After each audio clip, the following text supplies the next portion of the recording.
Aujourd'hui, je vais apprêter avec vous mes condiments passe-partout pour tout type de sauce.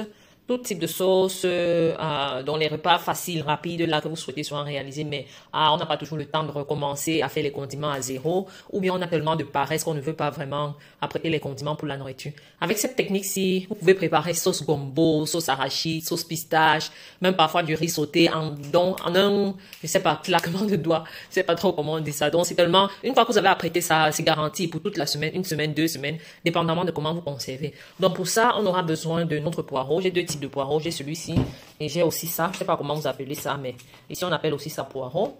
J'ai les oignons, 3 gros oignons, j'ai des échalotes aussi que j'aime bien. Les échalotes sont très bien pour les repas. Parfois même je ne mets pas les oignons, mais je mets plutôt les échalotes pour ceux qui suivent mes recettes. J'ai du ail, j'ai du piment, ça je vais utiliser maxi 2 piments. J'ai du basilic, le basilic généralement je mets dépendamment de ce que je vais préparer quoi. Donc je vais pas trop en mettre, mais les condiments principaux sont le poireau et le céleri. Voilà les deux trucs que vraiment pour toutes vos sauces vous avez vraiment besoin en quantité. Sinon je sais pas, je vais dire comme condiment vert, j'ai un peu de persil aussi que je vais mettre. Donc pour tout, haricots sautés, le concha, maïs, haricots sautés, la sauce gombo. En tout cas, moi j'utilise ça en fait pour faire tout quoi. Et j'ai ici des tomates. Pour ceux qui n'ont pas des tomates fraîches, vous pouvez utiliser la tomate en boîte. Moi j'aime trop les tomates cerises comme ça. Elles ont un très bon goût vraiment. Et ça passe toujours très bien. Et j'ai du gingembre. Donc, je vais commencer par apprêter les condiments. Je vais vous montrer les quantités, quoi. Parce que, comme je vous dis, et je mets toujours le poivre blanc. Si vous avez les graines de poivre blanc, de poivre noir, vous pouvez ajouter avant de moudre. Mais moi, j'ai mon poivre blanc moulu, donc je n'ai plus besoin.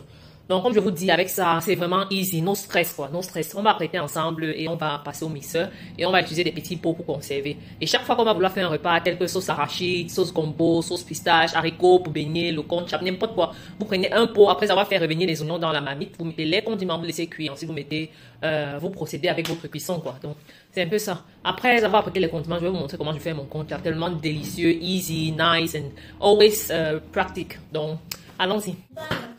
Ma mère, elle était vraiment sévère.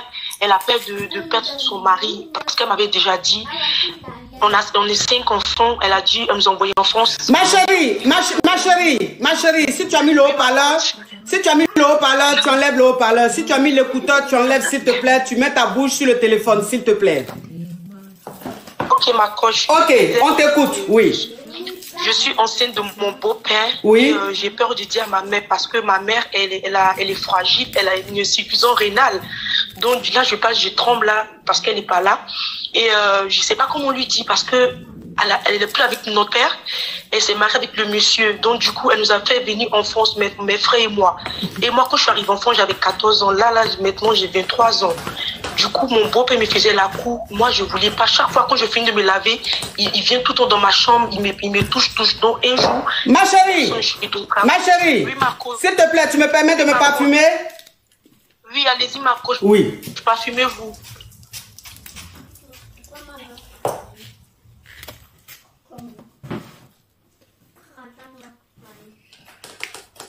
Oui, et qu'est-ce qui se passe? Et maintenant... voilà, c'est arrivé, on a couché ensemble. On a Mougou, pardon. Oui, parle encore d'un, s'il te plaît, oui. Oui, ma coach, là, on a Mougou. Moi, je ne savais pas que j'étais enceinte. Attends, ma chérie, je vais récapituler pour que tu fasses la suite parce que comme tu es grippée, ta voix ne sort pas bien.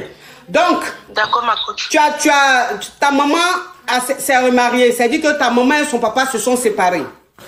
Et ça, elle vous a eu en Afrique. Elle a eu 5 enfants avec ton papa. C'est ça. Et elle est venue en Europe.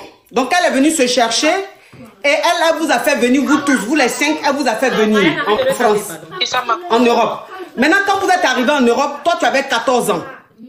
C'est ça. Et quand tu es arrivé à 14 ans, ton beau-père te draguait. Oui, ma coach. Ok. Et donc c'est à partir de quel âge tu as commencé à mougou avec ton beau-père?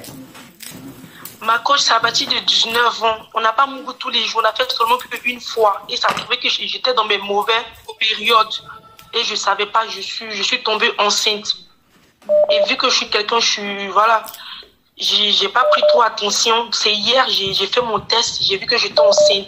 Et là, je lui ai dit... Attends, ma chérie, attends, je donne la suite au fur et à mesure. Donc, ça veut dire que quand tu es arrivé à 14 ans, ton beau-père, il tournait autour de toi, mais bon... C'est à partir de 19 ans vraiment que tu as mougou avec ton beau-père. Tu as fini par céder, tu as mougou avec ton beau-père. Bon, la question que je te pose. Oui, ma coach. La question que je te pose, Makabia, est-ce que le mougoulier avec ton beau-père, c'était forcé ou bien toi-même tu l'as fait volontairement? Non, ma coach, c'était pas un Mougouli qui était volontaire en fait. C'est lui qui m'avait forcé. Ok. J'essayais de me débattre. On était deux dans la maison, ma soeur était à l'école. D'accord. Donc ça veut dire que quand tu as eu tes 19 ans, ton